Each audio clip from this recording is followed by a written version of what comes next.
Hi, welcome. Enjoy the content, subscribe, and turn on notifications. Jessica Moore spent the last 12 years of her life climbing step by step in a career that few believed she could maintain after so many losses. Since her parents' turbulent divorce, back when she was still a teenager, she learned to sustain her own faith in things. She was stubborn, focused, dedicated to the point of forgetting birthdays, holidays, and weekends. Working became the way to protect herself from the pains that insisted on lingering around. And it was like this, between increasingly ambitious interior design projects and awards that featured her name in architecture magazines, that she believed she had won. Until she met Blake Turner.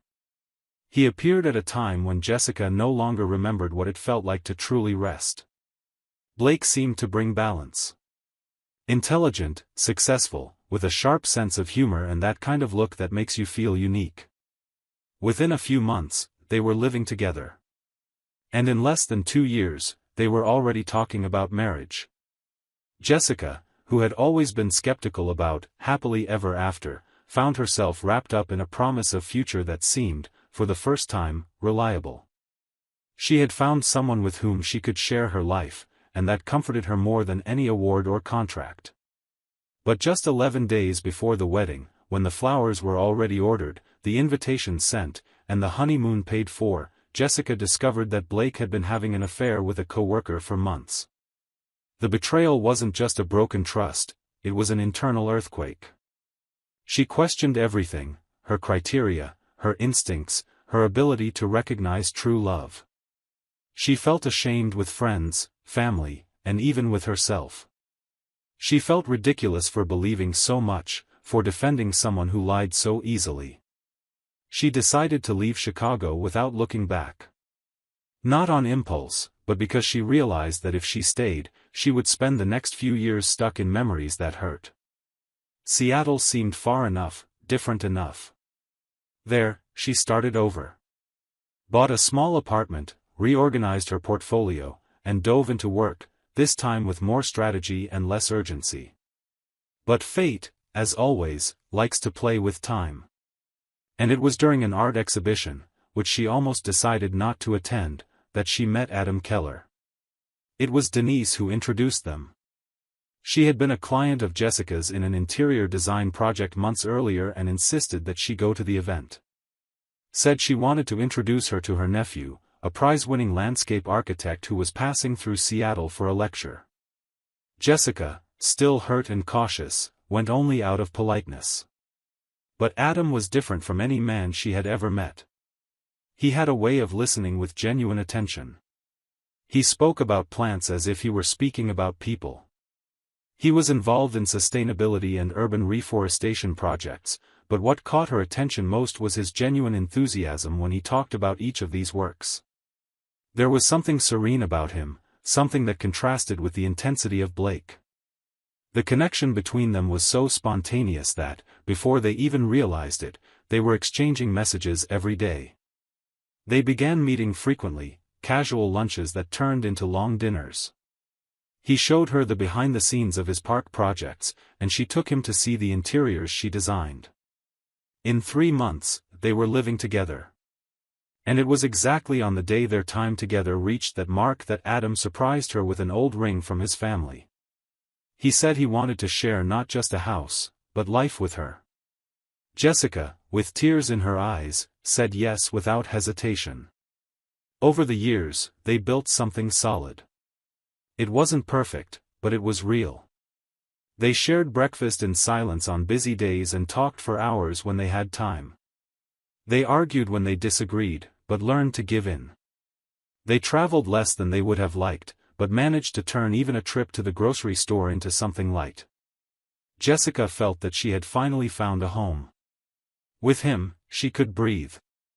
Adam respected her space, encouraged her ideas, participated in her achievements. There were no demands for attention, just genuine presence. And that was enough. In recent times, she had considered the idea of having children. She began to see the future as something safe, not as a tightrope. Her work was going well. Clients were increasing, the projects becoming more challenging. And with Adam by her side, she felt at peace, even on the hardest days. Their love wasn't loud, but it was firm. And it was this firmness that supported her when she received the call from the hospital informing her that her father had fallen at home and fractured his femur. Surgery was unavoidable, and he would need care for at least several weeks. Jessica packed her bags in a few hours and boarded a flight to Chicago. She left Adam with the promise that she would return as soon as her father was stable. There was no tension between them. He hugged her, kissed her forehead, and said it would be okay. She believed him. But there are things that even the most mature love can't predict.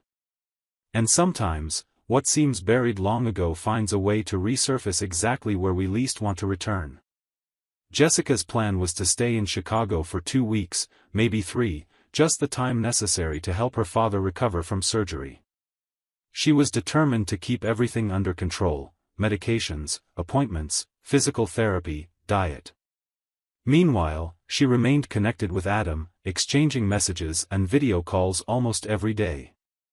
He asked about her father, made jokes to make her smile, and said he was counting the days until she returned. Even from afar, his presence was constant, and Jessica felt supported. But the days kept passing, and she began to realize that things were more complicated than she had expected. Her father, as stubborn as ever, refused to follow some medical advice. The hired caregivers didn't last more than a week, and she ended up accumulating roles that drained her body and mind. It was during one of those trips to the pharmacy, while waiting for a medicine to be picked up, that she heard a familiar voice. She looked aside, almost unwillingly, and there was Blake. His face thinner, his eyes dull, his beard unshaven. He saw her too, and for a moment, both remained silent, trying to understand if that encounter was real. He was the first to speak, with a strained smile, saying that he was trying to recover, that it had been months since he quit his job, that the days had been too hard to count. Jessica didn't know what to say immediately. She felt anger and pity at the same time. The last image she had of him was that of a man who destroyed her dreams, and now, standing in front of her, he seemed only a broken reflection of what he once was. They talked for a few minutes. She said she was in the city because of her father. He mentioned that he had been attending some support meetings. Before parting ways, Blake asked if they could have coffee sometime, without ulterior motives. Jessica hesitated, but said yes. And days later, she ended up accepting. It was quick, informal. He told her that he was living alone, that his relationship with his parents had broken down after the layoff, and that the addiction had started as an escape until it became a hole from which he couldn't get out. She listened in silence. She didn't judge, nor justify. She simply listened. In the following days, the coffees repeated. Jessica didn't tell Adam anything about these meetings. At first, she believed it was unnecessary to bring this subject into the marriage. It was just temporary support, an act of humanity. But slowly, something inside her began to change. Blake no longer seemed like the villain of the story. A genuine remorse began to emerge in his words. A tired man, trying, albeit in an unstable way, to fight against his own ghosts. And she let herself be drawn into this attempt at redemption. It was her idea to search for a rehabilitation center with intensive support. She researched options, scheduled interviews, accompanied visits, and finally convinced him to check in. When he finally accepted, she got emotional. She felt like she was, in some way, closing a cycle with dignity. Blake was admitted. The clinic was known for its results, and the work was serious. Jessica visited him frequently, helped with exercises, dynamics, and moments of emotional instability. She was a constant presence, and he recognized this with gratitude.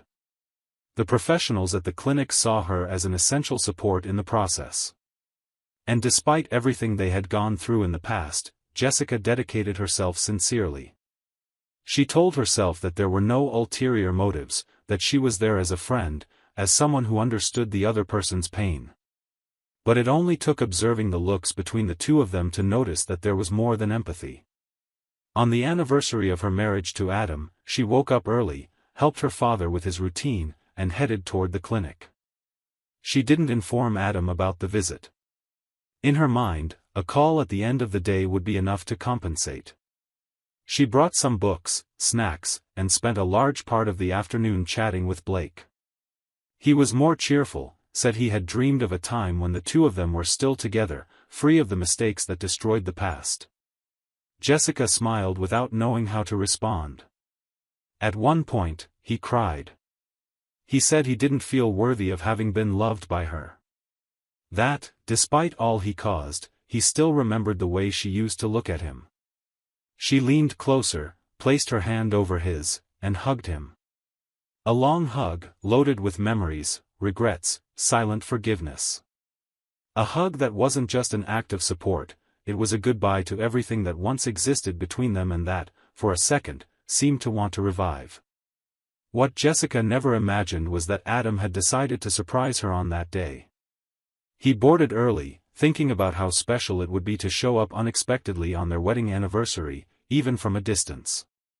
He called her father, wanting to know if it would be okay to do a quick visit, but said it would be a surprise.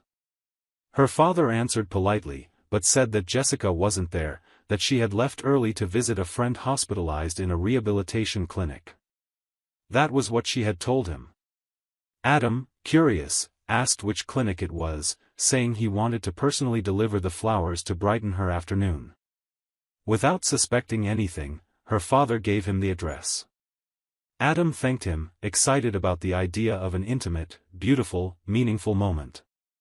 When he arrived at the clinic, he went to the reception, but before being announced, he stopped in front of the slightly open door of the visiting room. Inside, he saw Jessica hugging Blake, eyes closed, her face resting on his chest, in an intimacy that said everything. For a few seconds, time seemed suspended. Adam felt his heart sink. That scene left no room for doubt. The woman he loved so much was there, involved in a past that should have remained buried. Jessica noticed Adam's presence when she pulled away from the embrace. Their eyes met. She tried to stand up, tried to say something, but he had already understood everything. Whatever she said at that moment wouldn't have the power to erase the image he saw. She only said that it wasn't what it seemed. He took a deep breath, looked at her for a few seconds, and turned his back. He left without making a scene, without demanding explanations. He understood that silence carried answers harder than any word. And with a broken heart, he decided it was time to leave. Adam didn't say anything. He just observed that scene long enough to understand everything. The hug between Jessica and Blake didn't seem like a farewell, nor a gesture of compassion. It was full of feeling, unresolved history. With his stomach twisted and his heart clenched, Adam left there without saying a single word. Went to the parking lot, got into the rented car, and remained there for a few moments staring at nothing. He held the flowers on his lap as if still wanting to believe that it was a mistake. But he already knew it wasn't. He started the car, put it in gear, and began to drive away. Jessica appeared at the entrance of the parking lot at the exact moment he was maneuvering to leave. Upon seeing her, he ran to the car, signaling for him to stop. He rolled down the window. She approached, ready to say something, perhaps explain. But before any word was spoken, Adam threw the bouquet on the ground, between them, with a firm expression of someone who had already decided everything. Then, he accelerated without looking back. Upon arriving at the airport, there was no ticket booked, but he didn't care. He bought the first available one and boarded a few hours later, without even thinking if anyone would notice his disappearance. During the flight, he tried to sleep, but the image kept coming back, Jessica, with her eyes closed, her face pressed against Blake's chest. It was a scene that spoke louder than any justification. Upon arrival at home, it was already late, and he didn't turn on the lights. He walked to the bedroom, grabbed a suitcase, and began packing his clothes calmly, like someone accepting a silent defeat. He didn't knock anything over. He just carefully arranged each piece, as if closing a cycle with dignity. He went to the living room, took the box of memories they had kept together since the beginning of the relationship, movie tickets, cards for special dates, some developed photos. He put everything inside the suitcase, without allowing himself to hesitate. He separated the documents, valuable items, and belongings he had brought from his previous house. He emptied the shelves, took his books, and removed the photo frame from the shelf. He didn't want to write a letter or leave a note. He emailed his lawyer requesting the start of the divorce process and told him he would leave the key with the concierge. He wouldn't wait for confrontations. For him, everything was already clear. Hours later, the apartment was clean, quiet, and empty of any trace of him. Adam went down, handed the key to the concierge, and asked that it be passed on to Jessica. He said only that she would know the reason. He left without looking back. He went directly to his childhood friend's house, where he would stay until deciding what to do with the shared assets and legal responsibilities. He didn't talk to Denise, nor did he reply to messages. The only thing he did was cancel the flight she would use to return to Seattle a few days later. He wanted to make sure they wouldn't be under the same roof again. Jessica returned home the next day completely distressed. She had called Adam several times since the previous evening, sent messages, and even tried to contact Denise, but nobody answered. His phone was off, and the silence on the other side only increased her anxiety. She took the first flight in the morning, hoping to find him and explain everything, even though she didn't know where to begin. Upon opening the apartment door, she felt a void that didn't need explanation. His absence was in everything. She went straight to the entry table, his keys weren't there anymore. She called for him, walked through the rooms, and nothing. She opened the closet with trembling hands and felt the world spin when she saw the empty shelves. His clothes were gone. She went to the bathroom, opened the cabinet, and only her products remained. His space in the mirror, clean. The watch he always left on the nightstand, also gone. There was no doubt left, Adam had left. And apparently, he had no intention of returning. The next day, she stood in the middle of the living room, still processing the emptiness, when she received a call from an unknown number. She answered with hope. From the other line, a formal voice introduced itself as Adam's lawyer and informed, objectively, that the divorce process was being initiated. Jessica fell silent, holding the phone to her ear as if not hearing right. When the call ended, she sat on the couch, feeling the weight of the words. Formal request for divorce. She didn't need further explanations. That confirmed everything. She tried calling Adam again, sent messages, wrote an email. No response. She looked for Denise, who also didn't know anything. It was as if he had disappeared from the map. And in that absolute silence, she understood that he had left in a way she never imagined, without return, without discussion, without drama. Only with the certainty of someone who had seen enough to not want to come back. Jessica spent the following days in denial. She walked through the house as if he might still return, as if suddenly the sound of a key in the door might interrupt that silent nightmare. She waited for any sign, any message, any action indicating regret from his side. Nothing happened. The days dragged on between frustrated attempts at contact and sleepless nights, where every memory felt like a knife being driven in again. The photos of the couple were still on her phone, the daily habit still seemed linked to him, like preparing 2 cups of coffee without realizing it. Her body was in the present, but her mind insisted on living within what had been ripped away. Without direction, she took a flight back to Chicago. She thought that being away from their house, away from the walls that witnessed the fall of what had once been solid, might help calm her chest. It didn't help. Especially when she reunited with Blake at the clinic. He was still in treatment, with a slightly better appearance. He showed progress. He said he felt more centered, that the therapy sessions were affecting him in a profound way. Jessica got involved again in that reality, this time fully. She surrendered to the care, to constant presence. She believed that, if she had already lost her husband, at least she could help someone recover. With time, the meetings became closer. Blake seemed another man. He made a point of thanking her for everything, showed real interest in her life, in the pains she carried. The intimacy between them grew, and even with all the open wounds, she began to believe that perhaps that chapter with him hadn't ended the way she always imagined. She accepted his invitation to rent a small apartment together.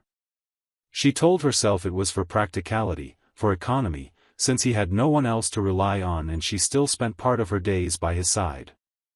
Deep down, she wished that gesture also meant redemption. That the man who had destroyed her dreams in the past would be able to build something new beside her. She was tired of starting over alone. She wanted to be loved again, wanted to believe that the effort wasn't in vain. And when she received, that very week, the official confirmation of her divorce with Adam, she felt that it closed a cycle forever. The paper was signed, sealed, definitive.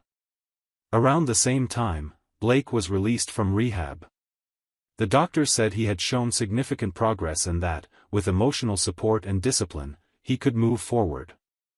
Without hesitation, they decided to live together again. Jessica believed that this time would be different. In the first few months, Blake seemed truly transformed. He cooked meals beside her, kept his post-treatment appointments, showed interest in the projects she resumed as a freelancer. He said he felt lucky to have a second chance, and she clung to that. Slowly, she let go of suspicion, pain, fear of being betrayed by her own hope. She began to imagine a possible life beside him, without idealizing, but with some relief at seeing signs of stability. For the first time in a long time, she didn't wake up crying. She was reorganizing her life and trying, in her own way, to turn the past into a starting point. Until one Wednesday night, Blake informed her that he would go out for dinner with an old colleague from his support group. Jessica didn't question it. He seemed stable, had been keeping his appointments, and she wanted to believe that trust was part of the rebuilding. As the hours passed, his phone stopped responding. By 2 a.m., the line went straight to voicemail. She tried not to create catastrophic scenarios, but the unease prevented her from sleeping. The next morning, while deciding whether to call the clinic or try to reach some of his contacts, the phone rang. She answered, expecting to hear Blake's voice, but from the other side came a woman, speaking quickly and directly. She introduced herself as Amanda, his ex-girlfriend. She was calling from Blake's own phone and informed that he was unconscious and they were in a motel in the northern area. She said they had spent the night together and that, at some point, he had acted strangely, confused, mixing alcohol with medication. She explained that, before losing consciousness entirely, Blake had murmured something about Jessica being a trustworthy friend, someone who would know what to do. Amanda then asked, as if it were the most natural thing in the world, "Can you come pick him up here?" The question echoed like a blow. Jessica froze, holding the phone with trembling hands, feeling the world collapse once again, just like always. Jessica didn't think twice. She hailed a taxi and went directly to the motel. During the ride, her heart raced and her head swirled with unanswered questions. When she arrived, she found Amanda at the reception, tense, holding Blake's phone in her hands. They went upstairs together to the room. The scene was devastating. He was disoriented, slurring his speech, with a lost look. With Amanda's help, they managed to dress him and place him in the back seat of the car and took him to the nearest hospital. Jessica held his head during the ride, trying to maintain control of the situation while forcing herself not to break down right there. At the hospital, while waiting for the appointment, Amanda casually remarked that it was good Jessica had come, since she seemed a very close friend. At that moment, Jessica corrected, firmly but without changing her tone. She said she wasn't a friend, she was his current girlfriend. Amanda remained silent for a few seconds, visibly unsettled. She said she didn't know, that Blake had omitted that. She looked at the floor, avoided eye contact, and, without saying anything else, left the hospital. Jessica didn't try to stop her. She stayed there, alone at the reception, tasting the bitter flavor of humiliation. The man she had tried to save once again was there, unconscious, after a relapse alongside his ex, as if the months of effort and hope had been merely a pause between two falls. And once again, she was the one holding the pieces. She spent a few days in silence, just breathing. She thought of Adam often. Imagined where he was, if he still remembered her, if he knew that everything had collapsed again. She wanted to tell him that she had tried, that what she did was out of compassion, that she never intended to betray. She wanted to explain what he saw at that clinic, what that moment really meant. But it was too late. He had disappeared like someone who understood that his love wasn't enough to hold her there. Nevertheless, she wrote a letter. By hand. 3 pages. She told everything. Apologized for exposing him to doubt. Apologized for not being clear, for letting the emotions of the past create cracks in a marriage that deserved protection. She said she still loved him. That no one, at any time, occupied the space that was his. She posted the letter without knowing if the address was still the same. Waited. 1 day. 2. A week. No response. Not an email. Not a returned envelope. Nothing. And it was in this silence that she truly understood that the end no longer depended on her. That some choices don't have a comeback, even when the remorse is sincere. That time doesn't freeze for those who make mistakes and then regret them. It moves on. It takes along the love that wasn't cared for in the right time. Jessica remained in Chicago, starting over once again. This time without Blake, without Adam, without plans. Just with the bitter lesson that, by trying to save someone who insisted on destroying themselves, she had lost the one who had truly been whole by her side. And what hurt the most wasn't the loneliness that remained. It was realizing that she had, in her hands, the chance to be happy, and she let it slip away trying to fix the past. Thank you for watching the video. If you enjoyed it, don't forget to subscribe to the channel and turn on notifications so you won't miss any updates. See you next time.